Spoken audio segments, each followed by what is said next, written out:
Our school believes that students deserve 360 degrees of support and opportunity in order to graduate from high school truly ready for college or career.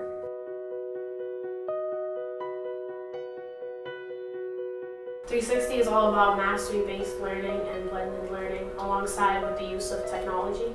If you hold a young person responsible for their education, you're putting their life basically in their hands and giving them the choice of picking left or right and not letting them really veer off, but letting them make their own footprint in life instead of you making that footprint for them.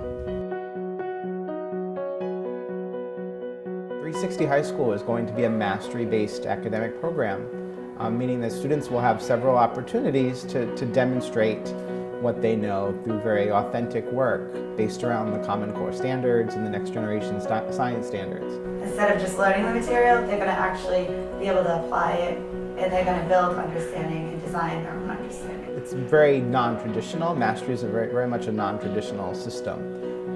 There's no averaging of grades, really, to get that number, that A, B, C.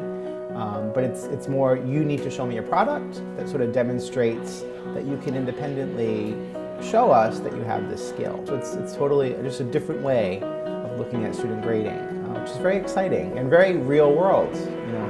And they're going to be able to have an opportunity to take that learning outside of the classroom, where they're either giving back to the community, or they're learning a new trade, or going to take a class at a college, or to earn college credit.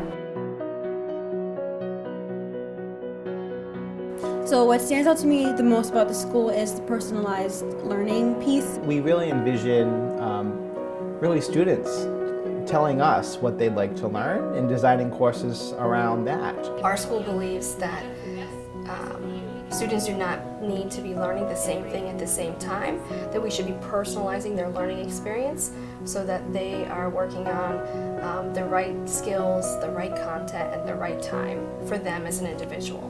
I think it's all preparing you for college and choosing your classes and choosing what you want to do for your career. Building new opportunities for students to broaden their horizons, maybe in ways that they didn't think of previously. You have the opportunity to be flexible and maybe work on something that you may not be as good at and have more time on that to actually understand it. Definitely finding ways to connect to their interests or their passions.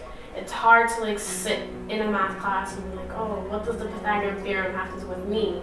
But through individual learning and your own path, you could pick what you want to learn and still touch on those core values, still touch on the Common Core standards, and still enjoy actually coming to school every day.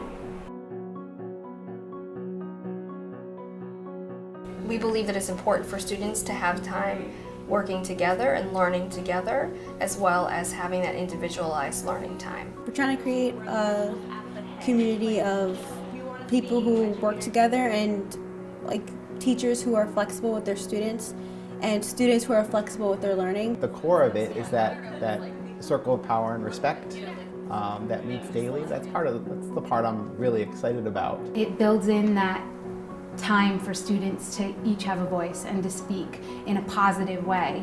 And then when there is a crisis or a conflict, they're already used to that system. They already understand the protocol and how it works and when it's somebody's time to speak and when it's time to listen. And pulling all of that together, I think really makes them stronger for dealing with conflicts in a unique way. It's our sort of mechanism, our proactive mechanism to really build youth development. I think one of my favorite things that makes this design unique is the restorative justice process that we're including into the program. In a traditional system, they use a punitive approach where a student might be sent to detention or expelled, suspended, and they're being excluded from the learning environment, their peers, and the rest of the community. With a restorative justice approach, they're being pulled back in and everybody's kind of coming around them and saying, what's going on? How can we make this better? We want you here, we care about you, and we want to fix this. And the value that adds to them and the community that can be created around that, I feel is amazing. Just by pulling the student in and having them realize, I messed up and I'm still worth your time, your effort, and you still care to work at this to keep me here is a huge message, and it just keeps them involved. While we've created the blueprint for year one, this is still just the beginning. We are going to take that blueprint and continue to innovate and improve our plans to make the most positive learning environment for our students. I can't wait to get our families and students and staff on board and dive in. I think something that we're constantly keeping in the back of our minds is that what we're creating now is something that is just serving as a foundation, and hopefully, I mean, our hope is that every year this school will change and evolve based on the needs of students through transparency and having staff that are really invested in meeting students where they're at. So I foresee 5 or 10 years down the road, this school looking completely different maybe than what we're designing now, but that's okay as long as it's still evolving based on needs of students. I'm really proud of this. I'm really proud of being a part of this. I'm really proud to say that I'm a part of this. And when the schools are done, I'm going to be proud of saying that I helped design that school. And I'm just looking forward to say that.